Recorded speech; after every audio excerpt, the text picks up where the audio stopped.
Hi, this is Brian Bennett for CNET.com, and right now we're taking a first look at the Motorola Moto X. Born from the union between Motorola Mobility and its recent corporate master, Google, a lot of people have been eagerly awaiting this device. But let me make this very clear. The Moto X is not a Nexus phone for developers and tech enthusiasts. Neither is it a Google Play Edition handset for Android purists. Instead, think of the Moto X as a unique collaboration between Motorola and Google to target ordinary smartphone users with nimble performance, a compact and comfortable design, along with some really whiz-bang Android abilities.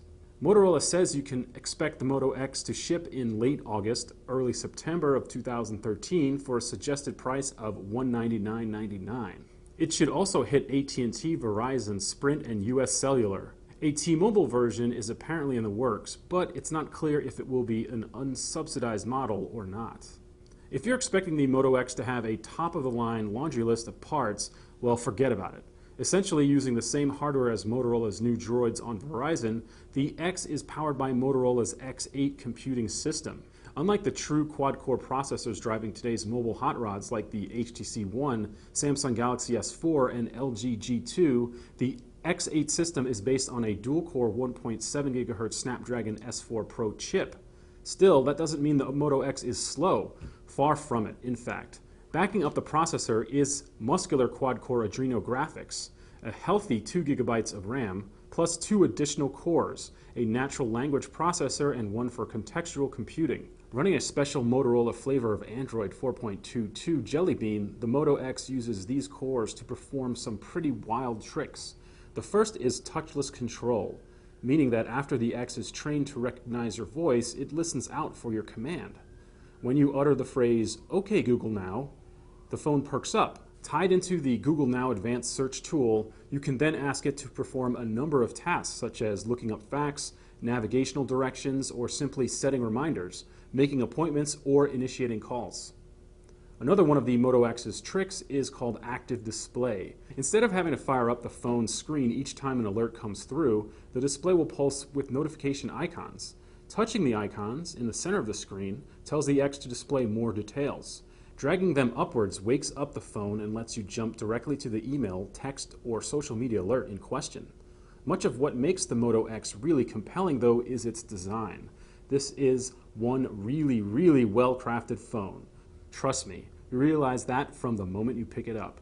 It has a sturdy feel with reassuring heft. There's even a little dimple inside the Motorola logo, where you naturally place your index finger.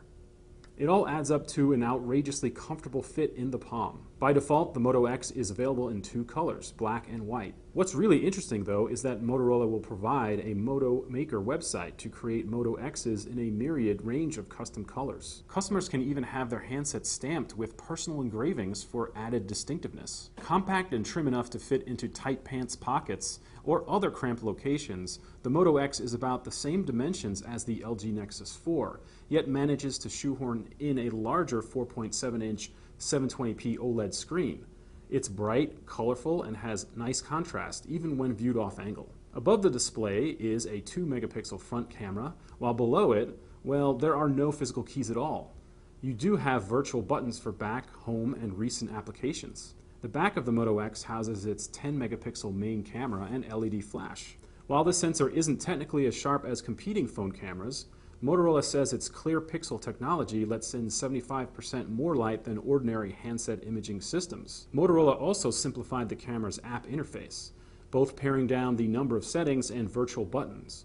It also pushed the settings to the left side out of view. Still, there are modes for HDR and panorama.